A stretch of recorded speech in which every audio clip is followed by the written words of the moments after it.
Assim diz a palavra do nosso Deus. Ao 8º dia chamou Moisés a Arão e a seus filhos e aos anciãos de Israel.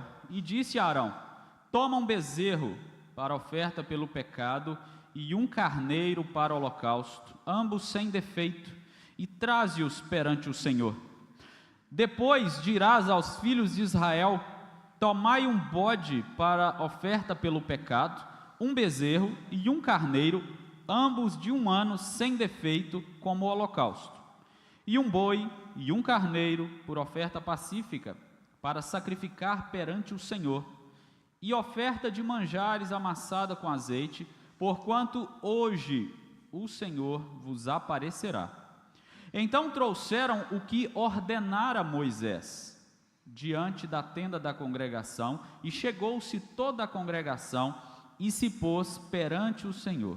Disse Moisés: esta coisa que o Senhor ordenou fareis, e a glória do Senhor vos aparecerá. Vamos orar mais uma vez? Bendito Deus e eterno Pai, a tua igreja precisa do ensino da palavra do Senhor. É a tua palavra que nos alimenta, que nos corrige, que nos sustenta, que nos mostra o caminho a seguir, que nos mostra a rota a corrigir. Que a tua palavra, ó Deus, ache lugar nos nossos corações. Ela é sempre viva e eficaz, mas por causa da dureza do nosso coração, às vezes nós somos como aquele solo da parábola que Jesus contou. Por isso, ó Deus, faça com que o nosso coração seja fértil. Dá-nos atenção, ó Deus, ao que o Senhor tem a nos dizer por intermédio da tua palavra nessa noite. É o que nós te pedimos, em nome de Jesus. Amém. Deus não rejeita a oração. Oração é alimento. Você já ouviu essa frase? É de uma música muito conhecida de tempos atrás, do meio gospel. E a ideia é que Deus não rejeita a oração. Mas, se você olhar para a Escritura, Deus rejeita sim. Se olharmos para o que Deus fala para o profeta Jeremias, por exemplo, em dado momento Deus disse para Jeremias: não rogue por esse povo, não ore por eles, porque eu não vou dar ouvidos à sua voz. Quando eles jejuarem, quando eles orarem, eu não vou ouvir o clamor deles. Então Deus rejeita oração? Rejeita. Deus rejeita culto? Rejeita. Deus rejeita adoração? Rejeita. Porque se não for de acordo com o que Deus estabeleceu na sua palavra revelada, Ele tem sim toda a autonomia, como Deus Todo-Poderoso que Ele é, de rejeitar. Vocês se lembram quando Jesus disse, certa vez, que quando Ele voltar vai ter gente falando assim: ó Senhor, no seu nome nós expulsamos demônio, nós profetizamos, nós fizemos milagres. E o que Jesus vai falar para alguns? Nunca vos conheci. Apartai-vos daqui para a perdição eterna. Então veja, adoração ao único e verdadeiro Deus é coisa séria, é coisa que precisa ser de fato levada a sério, e nós precisamos olhar sempre para o que Deus prescreveu na sua palavra, para que essa adoração seja aceita de acordo com a sua misericórdia e o seu favor por intermédio de Jesus Cristo, nosso Salvador. E o capítulo 9 de Levítico, ele está tratando exatamente da adoração que Deus aceita. O capítulo 10 vai tratar da adoração que Deus rejeita, quando ele fulmina Nadab e Abiú. Nós vamos ver isso no próximo sermão. O acontecimento principal deste capítulo é o aparecimento da glória de Deus. Você vai ver isso logo no início, e no final o desfecho é que a glória de Deus aparece ali com o povo, identificando assim que Deus aceitou aquele culto, que Deus se coloca em comunhão com o povo, que Deus recebe a adoração daquele povo. Quando a glória de Deus aparece e o fogo de Deus consome o holocausto, não as pessoas, é que Deus aceitou aquele culto, aceitou aquela adoração. Mas isso se deu porque foi tudo feito conforme Deus havia ordenado. Nós estamos aqui ainda no contexto da consagração de Arão e dos seus filhos ao sumo sacerdócio e ao serviço sacerdotal. O capítulo 7 tratou dos preparativos, dos 7 dias que eles tinham que ficar se consagrando e oferecendo sacrifícios. E agora no 8º dia, é o dia em que eles vão ter um momento de sacrifícios novamente, por eles, pelo povo, e eles vão adorar ao Senhor com estes sacrifícios. E o texto vai mostrar para nós que Deus aceita este culto que lhe é prestado. E eu quero que nós caminhemos prestando atenção em como isso impacta o nosso culto hoje, como nós devemos nos apresentar diante de Deus, para que pela sua misericórdia em Jesus Cristo, o nosso culto seja aceitável diante do Senhor. Por isso eu quero que você pense comigo neste tema, quando Deus aceita a adoração. O primeiro ponto que eu quero destacar é que quando há obediência na maneira de adorá-lo, Ele aceita a adoração. É o que está do verso 1 a 6. Há obediência aqui do povo. Deus está falando por meio de Moisés e tudo está sendo feito de acordo com o que Deus orientou. Mas antes de falar um pouco mais de obediência, eu quero que você marque na sua Bíblia ao 8º dia. É a primeira palavra, a primeira expressão do verso 1. O 8º dia, meus irmãos, no contexto judaico, ele é tão importante como o 7º dia.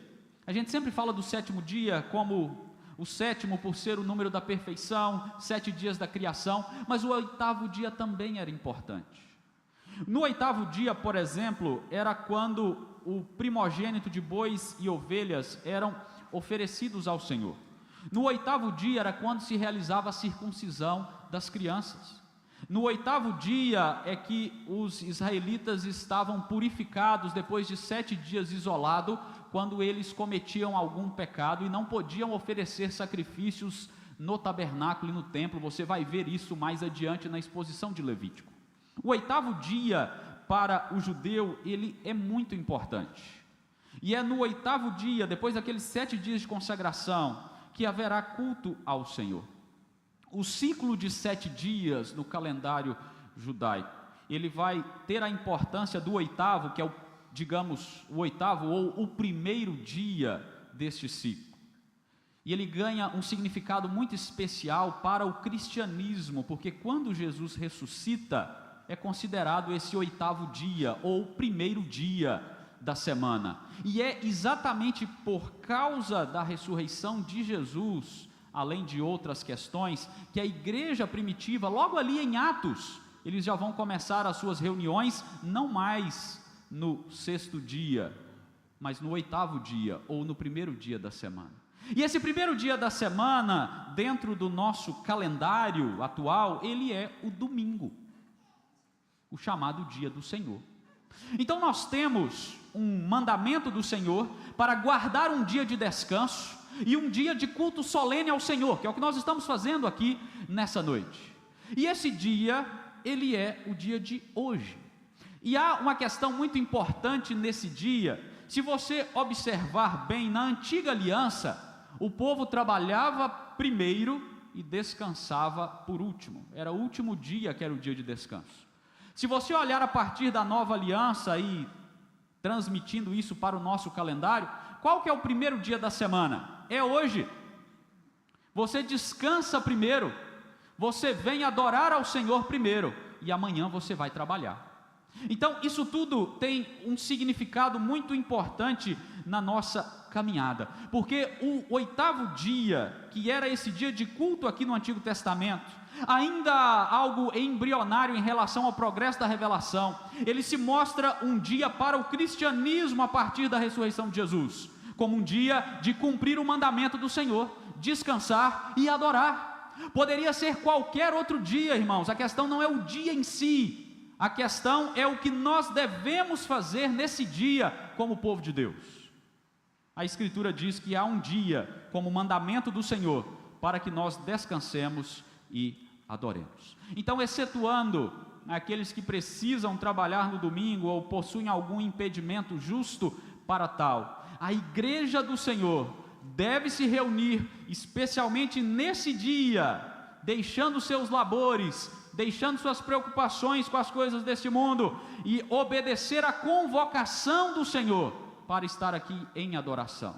Então esse poderia ser, digamos, o nosso primeiro ato de obediência ao Senhor, e que nos leva a Ele aceitar este culto. Mas e se o culto for outro dia? Não tem problema, mas já está convencionado, inclusive baseado no que a igreja, logo depois da ressurreição de Jesus, fazia, que hoje é esse dia, é o dia de nós cultuarmos ao Senhor. Então nós precisamos compreender isso, e muitas vezes nós olhamos, e a nossa igreja tem 2 cultos, né? Você sabe disso, e aí a gente ouve, mas a igreja tem 2 cultos, eu vou em um, eu não preciso ir em outro. Eu mandei um artigo para o grupo dos jovens um dia desse, essa semana eu acho, que me chamou muito a atenção o autor desse artigo, comentando sobre essa questão de quantas vezes eu devo ir no culto. Aí ele pergunta lá, você quer dar o mínimo para Deus? Então se você tem condições, que você venha nos 2, se tivesse 3, 4, 5, 6 cultos nesse dia. Se nós tivéssemos condições, deveríamos estar aqui, atendendo à convocação do Senhor, para podermos adorá-lo em comunidade, em igreja, como povo do Senhor. É claro que tem as exceções, é claro que tem os irmãos que têm as suas dificuldades, e é uma bênção termos 2 cultos, porque aí aqueles que não podem vir em um horário, podem no outro. Mas se nós não tivermos motivos legítimos para não estarmos aqui, nós estamos desobedecendo a convocação do Senhor, especialmente os nossos jovens, que geralmente no domingo é os que mais têm tempo. Se você deixa de vir ao culto para dormir mais, para praticar esportes, para qualquer outra coisa desse gênero, você está desobedecendo ao Senhor. Você deveria estar aqui, adorando ao Senhor, atendendo a chamada de Deus para o culto. Agora veja o verso 2, no verso 2 é dito, tomai um bode para oferta pelo pecado, um bezerro, eu estou lendo o verso 3, verso 2, e disse Arão, toma um bezerro para oferta pelo pecado, e traze-o perante o Senhor. Arão deveria oferecer oferta pelo seu pecado de novo, você sabe disso, ele é o sumo sacerdote, mas ele peca, sumo sacerdote que não peca é somente Jesus Cristo. E aqui eu quero que você marque na sua Bíblia aí, a primeira palavra que Deus manda dizer para ele, toma um bezerro. Você lembra o que aconteceu lá em Êxodo 32? Lembra? O que Deus está dizendo para Arão aqui? Arão, toma um bezerro primeiro. É para trazer a memória de Arão. Você fez um bezerro de ouro para que o meu povo adorasse o ídolo. Então Arão, lembra? Você é um pecador. Você é aceito, Arão. Você é o sumo sacerdote consagrado, mas você é um pecador. Lembra disso? Lembra disso e oferece ao Senhor sacrifício pelo seu pecado. Arão era um pecador perdoado, é verdade, mas ele deveria se lembrar e se arrepender continuamente diante do Senhor. Você entende agora por que nós temos um momento de confissão de pecados no nosso culto? Você consegue compreender isso? Você também é um pecador, perdoado na verdade, mas é um pecador, e precisa continuamente se apresentar humildemente diante de Deus, e se arrepender dos seus pecados, e pedir ao Senhor que te perdoe, em Jesus Cristo, o nosso Salvador. Então não é mero formalismo, quando dentro da nossa liturgia, nós paramos para ler a palavra, que nos fala algo sobre o pecado, e alguém ora representando toda a igreja, confessando os nossos pecados.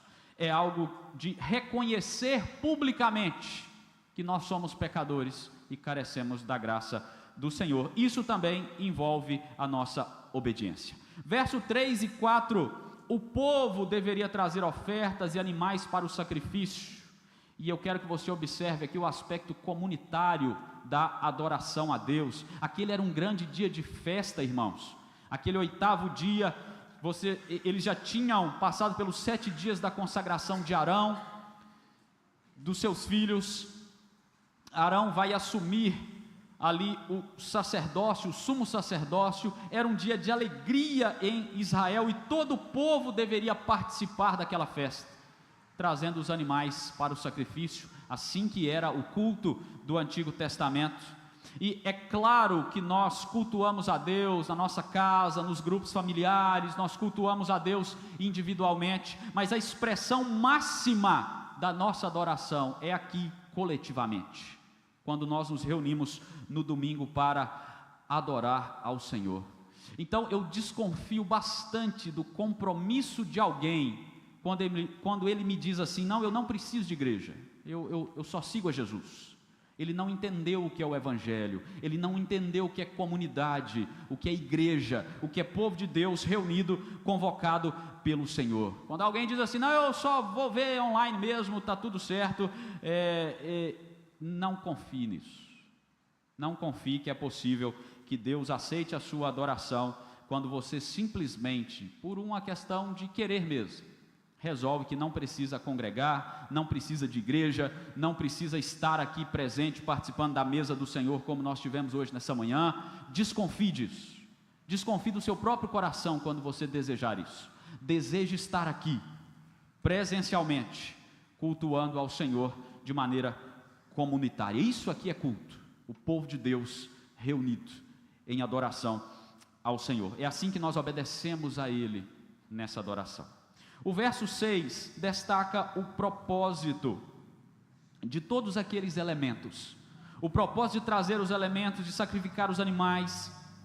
Moisés diz: esta coisa que o Senhor ordenou vocês farão, e a glória do Senhor vos aparecerá. Em outras palavras, o Senhor vai permitir que vocês o vejam. É claro que ninguém pode ver Deus na sua plenitude, mas a glória de Deus era a manifestação visível da sua presença. Lembra lá quando Moisés sobe no monte? Fogo, fumaça, trovão, relâmpago. Deus traz aquilo para a tenda do tabernáculo, para mostrar: eu estou com vocês, eu estou com o meu povo, eu tenho comunhão com vocês. Então naquele momento ali, Deus manifestava a sua glória, o seu esplendor, a sua grandeza sobre a tampa da arca da aliança, e o povo via de longe a manifestação da glória de Deus. E Moisés está dizendo: se preparem, obedeçam ao Senhor nas instruções, porque Ele vai aparecer a vocês, Ele estará com vocês neste momento.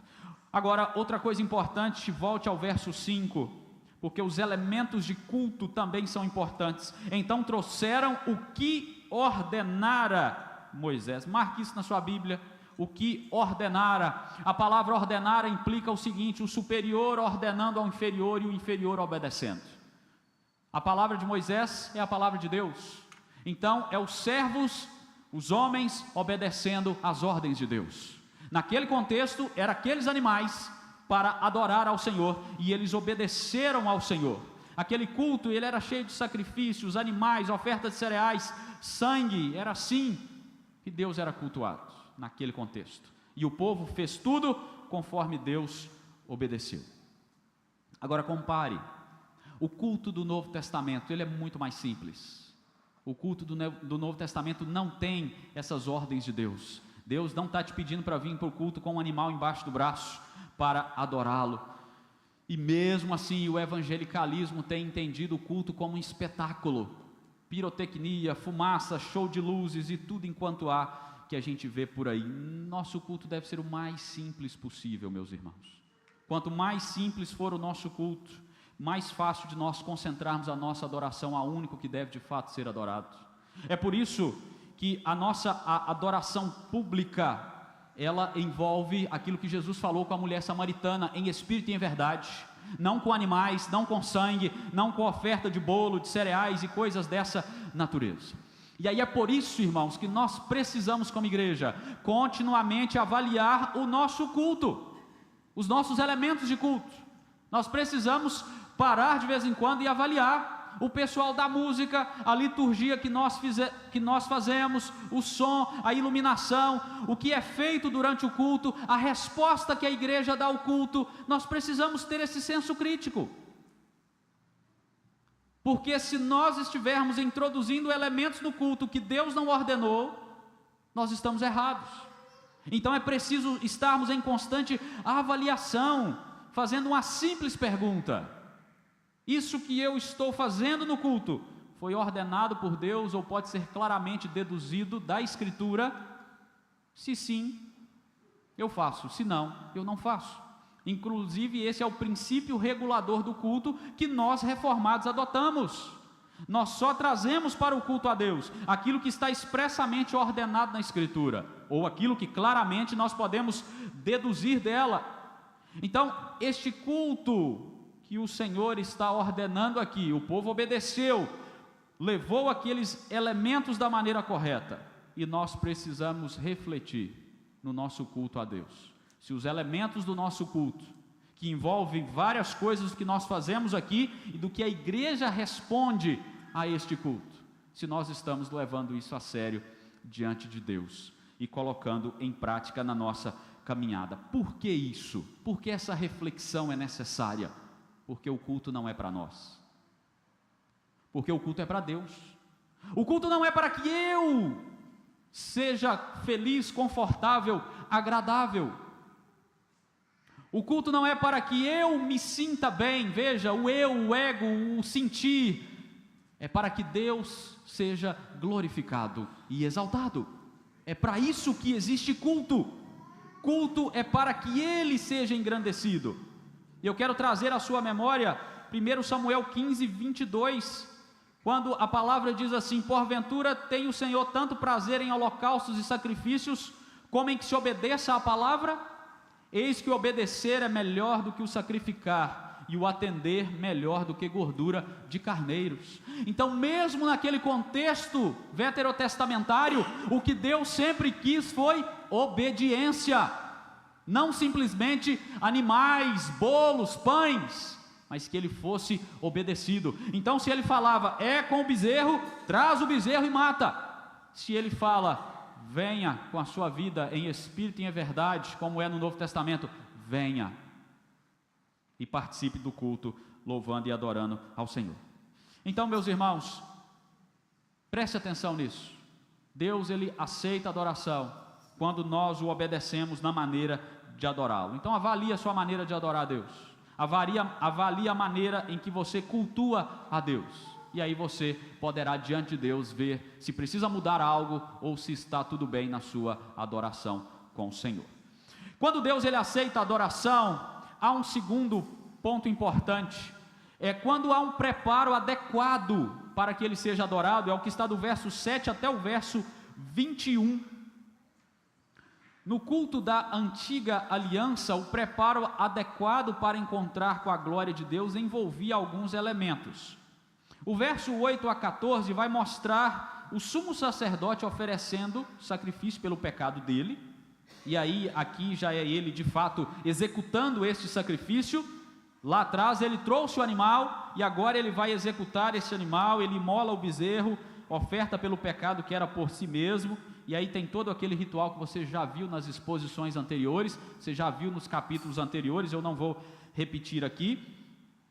E do verso 15 ao 21 ele vai oferecer agora oferta pelo pecado do povo, e eu quero chamar a sua atenção, veja no verso 15 em diante, que a Bíblia fala assim: depois fez chegar a oferta do povo, e tomando o bode da oferta pelo pecado, que era pelo povo, o imolou e o preparou por oferta pelo pecado, como fizera com o primeiro. Então nós temos a oferta pelo pecado. No verso 16, fez chegar o holocausto, a oferta de holocausto. Verso 17, fez chegar a oferta de manjares, e dela tomou um punhado e queimou sobre o altar, além do holocausto, oferta de manjares. Depois imolou o boi e o carneiro em sacrifício pacífico, oferta pacífica ao Senhor. E aí termina o ritual. Nós temos 5 tipos de sacrifícios aqui: oferta pelo pecado, que envolvia purificação; holocausto, que envolvia consagração; oferta de manjares, que envolvia gratidão; oferta pacífica, que envolvia paz com Deus. Por que toda essa variedade de ofertas no culto? Não era por pecados específicos. A variedade representava o pecado da coletividade de todo o povo. Por isso Deus exigiu vários tipos de sacrifícios num culto só, para mostrar que o povo, de maneira geral, precisava de purificação para se apresentar diante dele em adoração. Então pensa, dá para a gente chegar assim de qualquer maneira e adorar a Deus? Não dá. nós precisamos nos preparar adequadamente para este momento. Veja bem o verso 16: ofereceu segundo o rito, Arão fez conforme foi exigido. Nós temos nesses sacrifícios pelo povo consagração, entrega, comunhão, obediência, confissão de pecados, gratidão, adoração, louvor. Tudo isso, todas as expressões que nós também temos no nosso culto hoje, ou não tem? Ou você não se consagra, não se entrega, não se adora, não louva, não confessa seus pecados? O princípio está valendo ainda, só mudou o rito. Nós temos essas coisas, e eu quero que você perceba isso. Há uma preparação do povo para se encontrar com a glória de Deus, embora o culto já estivesse acontecendo, a glória de Deus vai aparecer depois. E eu quero que você perceba uma outra coisa também: um culto como aquele requeria um preparo bem anterior, porque tinha animais para levar, adequado, sem mancha, sem defeito, preparar bolo e etc e tal, ok? Agora eu quero que você trace um paralelo com o nosso culto hoje, e eu quero que você pense comigo, se nós hoje precisamos de fato nos preparar para o culto. Precisamos nos preparar para o culto. Veja, como você se prepara para ir num casamento? A nossa irmã casou recentemente, né? Então, o pessoal se preparou, né? Maquiagem, vestido, as irmãs, né? Maquiagem, vestido, horas no salão, unha, cabelo, tal. Eu duvido que alguém tenha levantado da cama 10 minutos antes do casamento, vestido uma roupa e chegado aqui. Se você já precisou ir num tribunal por algum motivo que seja, como é que você se preparou para ir? Usa uma calça, você não pode nem entrar de bermuda lá, né? Eu não sei como é que está hoje em dia, mas antigamente não podia. Você se arruma, e aí se você precisa falar algo com o juiz, você vê ali, ensaia, se prepara adequadamente, né? Porque você vai se apresentar diante do juiz. Como é que você se prepara para uma entrevista de emprego? Você busca conhecer a empresa, você busca ali se localizar, você veste uma roupa adequada, o seu português é o melhor do mundo, você nunca falou tão bem português igual você fala quando você vai numa entrevista, né? Por quê? Porque você quer a vaga de emprego, você se prepara e etc e tal. E não é que nós achamos que vir ao culto, cultuar a Deus é simplesmente chegar aqui e é isso aí. Nós nos preparamos, irmãos, para coisas seculares o tempo todo. Mas muitas vezes nós olhamos para o culto ao único e soberano Senhor do universo e falamos, dá para chegar lá de qualquer maneira. Parecemos com o povo do tempo de Miqueias. Deus não aceita qualquer coisa. Como é que você se prepara para vir ao culto? Com a sua vida devocional regular na semana, leitura da palavra, oração, culto doméstico com a sua família. Como é que você se prepara para entrar aqui? Vestimenta adequada. Você está vindo cultuar a Deus. Como é um outro exemplo de você se preparar bem? Se você não dormir bem do sábado para o domingo, você vai chegar aqui, você vai fazer o quê? Dormir no culto. E aí às vezes a pessoa vem e ela nem lembra o texto que foi lido, porque ela estava dormindo no culto. Por quê? Ela não se preparou bem. Durante o dia do Senhor, que é um dia de descanso, um dia de deleitar-se no Senhor, de fazer obras de misericórdia, aí o crente vai lá, pratica esporte, se enche de televisão até o limite que ele pode, se enche de distrações no celular, aí ele chega aqui e ele não consegue prestar atenção em nada do que está acontecendo aqui. Por quê? Porque ele não se preparou, ele não consegue se concentrar. O seu coração não está adequadamente preparado. Veja, irmãos, isso aqui não é um amontoado de regras, eu não estou falando para você seguir uma cartilha, mas para que você preste atenção na maneira que você tem chegado no culto público para adorar ao Senhor. E se você quiser fazer a prova, faça. Experimente se preparar da melhor maneira que você puder para chegar aqui. E você verá que o seu culto a Deus será com muito mais vigor, com muito mais entusiasmo, com muito mais atenção. O nosso documento Catecismo Maior de Westminster, na pergunta 117, ele diz assim: como é que a gente santifica o dia do Senhor? Nós deixamos as recreações, deixamos as coisas do nosso trabalho, passando o nosso tempo em exercícios de adoração ao Senhor, público e particular.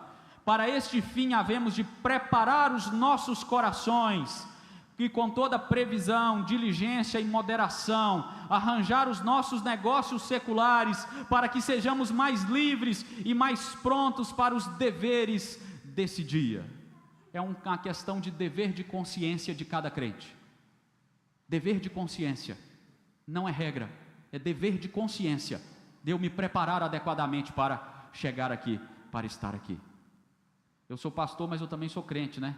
Então, se eu ficar até 5h40 assistindo o meu time de futebol do coração, numa final, como é que eu vou chegar aqui? Como é que eu vou cantar para Deus? Como é que eu vou prestar atenção no culto? Eu estarei encharcado com o meu coração lá do futebol, lá do que eu estava acabando de ver. Meus irmãos, nós precisamos prestar atenção nisso. A maneira que nós nos chegamos para adorar a Deus é importante.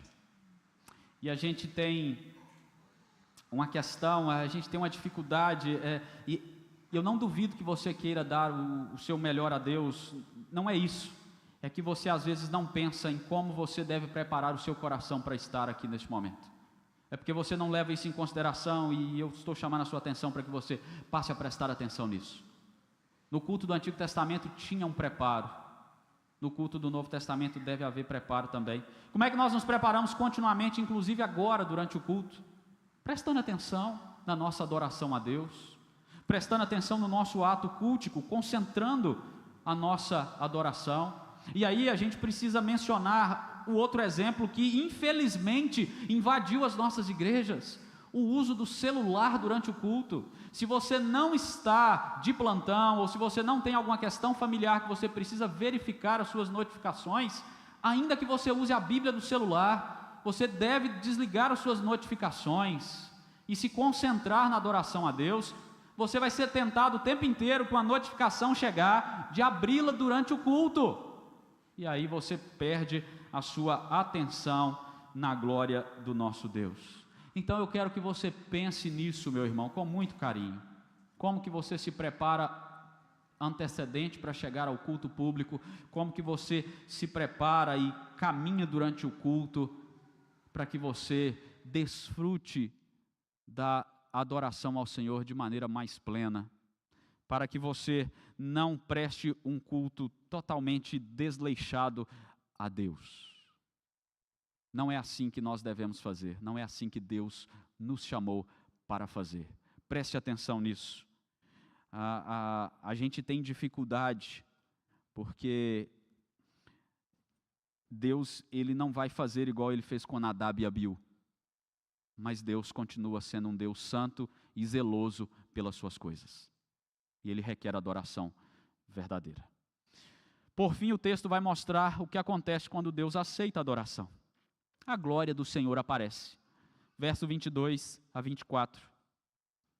Depois Arão levantou as mãos para o povo e o abençoou e desceu. Havendo feito a oferta pelo pecado e o holocausto e a oferta pacífica.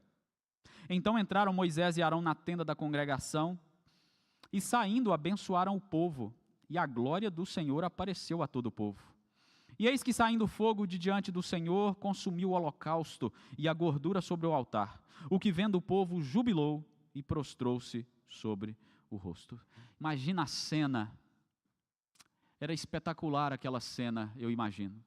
Pensa que quando Moisés subiu no monte, o que o povo falou com ele? Vai você, porque a gente não dá conta de chegar perto dessa glória não.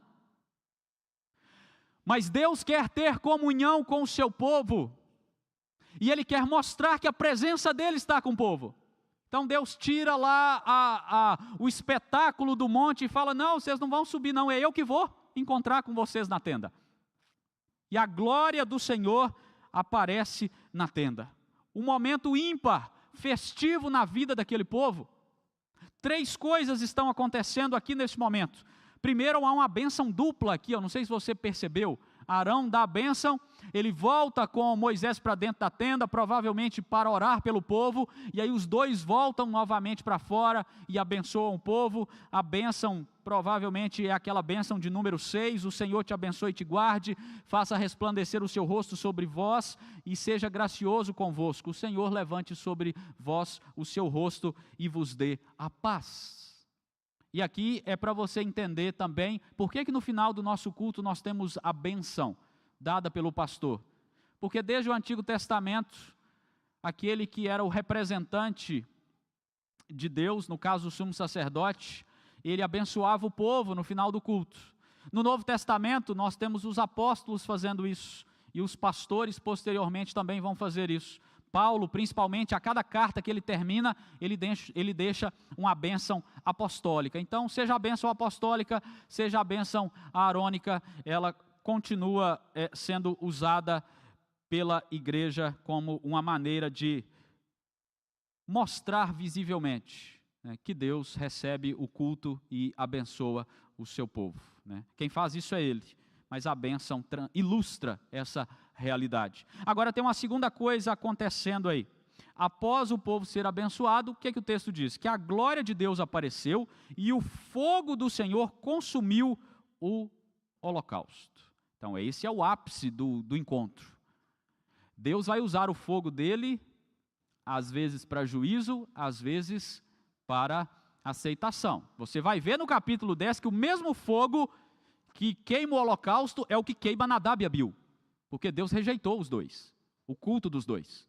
Então Deus vai usar de diversas maneiras o culto dele, esse fogo que vem da sua glória, para poder definir se ele aceitou ou não a adoração. Mas naquele momento ele aceitou, era momento de festa, era momento de Deus visivelmente através do fogo, através da nuvem, através da fumaça, através dos trovões, dos relâmpagos, que era isso que o povo estava vendo da glória de Deus, ok?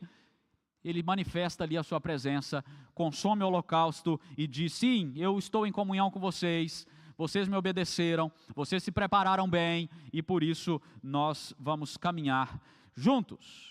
Eles viram essa manifestação de Deus, da glória de Deus. E a minha questão é, como é que a glória de Deus se manifesta hoje no nosso culto? Porque hoje não tem mais, né, a manifestação visível. Você não vai ver nada disso daqui acontecendo. Como que a glória de Deus é vista hoje? Daqui a pouco nós vamos falar sobre isso. A manifestação do povo também é importante aqui, é a terceira coisa que acontece nesse final.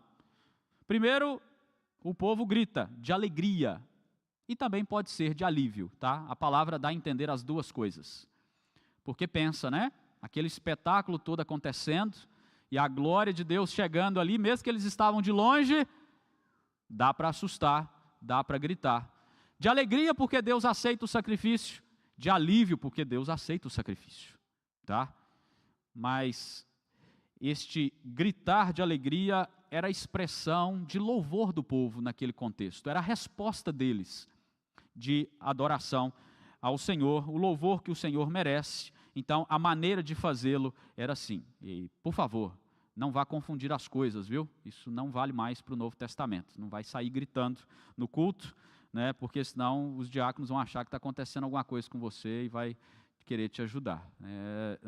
O nosso culto ele é mais simples, ele está em consonância com aquilo que Cristo inaugurou, tá? Esses gritos de alegria aqui têm a ver com aquele momento deles de ver a glória de Deus daquela maneira que eles viram, tá? E que também pode ser um grito de alívio. Mas o louvor, nós precisamos continuar prestando a adoração também. E uma segunda atitude do povo é prostrou-se rosto em terra de joelhos. Obviamente essa é uma natural atitude de quem se encontra com a presença de Deus. Se prostrar, uma ideia de humildade, de quebrantamento, o Senhor é rei, eu sou teu servo, essa é a ideia, tá? E você vai encontrar isso por toda a Escritura. Todo mundo que viu alguma manifestação da glória de Deus, ou caiu como morto, como disse João lá no Apocalipse, eu vi e eu caí aos pés dele, parecia como morto, porque ele está vendo ali partes daquilo que é o atributo de Deus, e certamente é grandioso demais, nós não podemos mensurar isso, nós não vimos nada disso, mas aquele povo todo se prostra em uma atitude de reverência, de humildade diante de Deus. Isso nos ensina muito quando nós vemos a glória de Deus no nosso culto. E eu vou te falar daqui a pouco como que você vê a glória de Deus no culto. Nós nos alegramos, nós louvamos ao Senhor, nós nos rendemos em humildade, em alívio, em gratidão, em adoração ao nosso Deus. Deus não gosta de soberba, você já sabe disso. Deus não gosta de olhar altivo. Deus não gosta de quem chega batendo no peito e falando: ó Deus, eu não sou como os outros. Vocês sabem disso. Deus gosta de quem se prostra e se humilha e reconhece quem Ele é, e reconhece quem nós somos. O Salmo 51, os sacrifícios que agradam a Deus é um espírito quebrantado, um coração quebrantado e contrito, Deus não despreza. E aí eu quero chamar a sua atenção mais uma vez para o seu cuidado diante de Deus. Deus, Ele não vai manifestar a sua glória de maneira extraordinária mais, porque a revelação já se cumpriu em Jesus. Deus não vai também fulminar você por causa de um culto desleixado. Ele não vai matar você aqui. Se matasse, todo mundo já ficava alerta, né? O restante do povo. Mas Ele não vai fazer isso. Eu acredito que não, pelo menos não tem paralelos disso, né? Só que Deus, Ele não muda, Ele continua santo e Ele continua querendo que seu povo preste um culto reverente a Ele, com humildade, com quebrantamento, com a santa reverência, adorando a Ele de maneira zelosa, em espírito e em verdade. Deus não muda, irmãos. Os tempos mudam, os ritos externos mudam, porque tem cumprimento em Jesus Cristo. Mas nós devemos continuar chegando aqui desejosos de ver a glória de Deus e adorá-lo e nos humilhar diante dele. O autor de Hebreus nos lembra: ofereçamos a Deus adoração aceitável com reverência e temor, pois o nosso Deus é um fogo consumidor. Essa palavra não foi falada no Antigo Testamento, ela foi falada no Novo Testamento. Isso já indica bastante coisa para nós pensarmos, nos atentar ao que Deus está requerendo no nosso culto. E eu quero concluir te lembrando onde é que eu encontro Cristo nessa passagem. Te lembrando, porque todo sermão em Levítico a gente conclui tentando achar onde é que eu encontro Cristo aqui. Lembra lá da pergunta? Onde é que eu encontro a glória de Deus agora, no culto de agora? Evangelho de João, capítulo 1, verso 14. E o Verbo se fez carne e habitou entre nós, cheio de graça e de verdade, e vimos a sua glória, glória como do unigênito do Pai. Como é que nós vemos a glória do Senhor agora? Em Jesus Cristo. Jesus Cristo na palavra. Na palavra de Deus nós vemos a glória de Deus. A glória de Deus que no Antigo Testamento habitava o tabernáculo, tem a sua expressão máxima na encarnação do Filho. E o Filho vai ao céu, e a palavra de Deus é deixada a nós, e o Espírito Santo que habita em nós, nos conduz para enxergarmos a glória de Deus, na pessoa do nosso Senhor e Salvador Jesus Cristo, e na sua palavra, que é a verdade, o caminho e a vida, que é o próprio Jesus. O Verbo, a palavra de Deus, o Logos de Deus encarnado. Então, todo domingo, quando você vem aqui, você vê a glória de Deus. Só não vê se não quer. Só não vê se não quiser. Só não vê se estiver envolvido demais com as coisas deste mundo e não estiver prestando um culto adequado a Deus. Mas se você tiver, você vê a glória de Deus e você então deve se render em adoração, em louvor, em gratidão, em consagração, em arrependimento de pecados, em alegria, em satisfação, em deleite de estar aqui. Por isso que eu te falei lá atrás, se tivéssemos 5 cultos no dia e você pudesse vir nos 5 cultos, você certamente se deleitaria 5 vezes mais do que vir uma vez só, neste culto solene que o Senhor nos chama. Então prossigamos na nossa adoração. Prossiga adorando, obedecendo a palavra, se preparando adequadamente louvando ao Senhor, entregando um culto de fato ao Senhor nosso Deus. Mas lembre-se, você só faz isso por causa do mediador, por causa da glória de Deus revelada e encarnada Jesus Cristo. Por mais que você tente oferecer um culto aceitável ao Senhor, o seu culto sempre será imperfeito. O sumo sacerdócio já lembrava isso. Arão, mata o bezerro, você é um pecador. Quem estava, entre aspas, mais perto de Deus, deveria se lembrar, você também é um pecador. Somos imperfeitos, mas na mediação do Filho, você chega aqui, você obedece a Deus, você se prepara, você vem e presta um culto a Ele, você sai daqui com a certeza, Deus recebeu o meu culto, por causa de Jesus Cristo, o nosso Redentor. Mas que você se prepare adequadamente, que você obedeça a Deus, e que você consagre a sua vida em adoração a Ele, aqui no culto público, e quando você for para casa na sua semana. E eu quero encerrar com 2 lembretes. O primeiro deles, um dia nós veremos a glória de Deus na face de Cristo Jesus. Apocalipse 21, 23. A cidade não necessita do sol nem da lua, para que nela brilhem, pois a glória de Deus a ilumina e o Cordeiro é a sua lâmpada. Um dia nós veremos a face do Cordeiro. Um dia nós estaremos com Ele. Mas até lá, nós precisamos continuar a nossa peregrinação aqui. Nós precisamos continuar desejosos de oferecer o nosso melhor culto a Deus. Porque um dia nós nos encontraremos face a face com Ele. Que assim Deus nos dê a graça de levar a sério a nossa vida de adoração ao Senhor. Que Deus assim nos abençoe. Amém.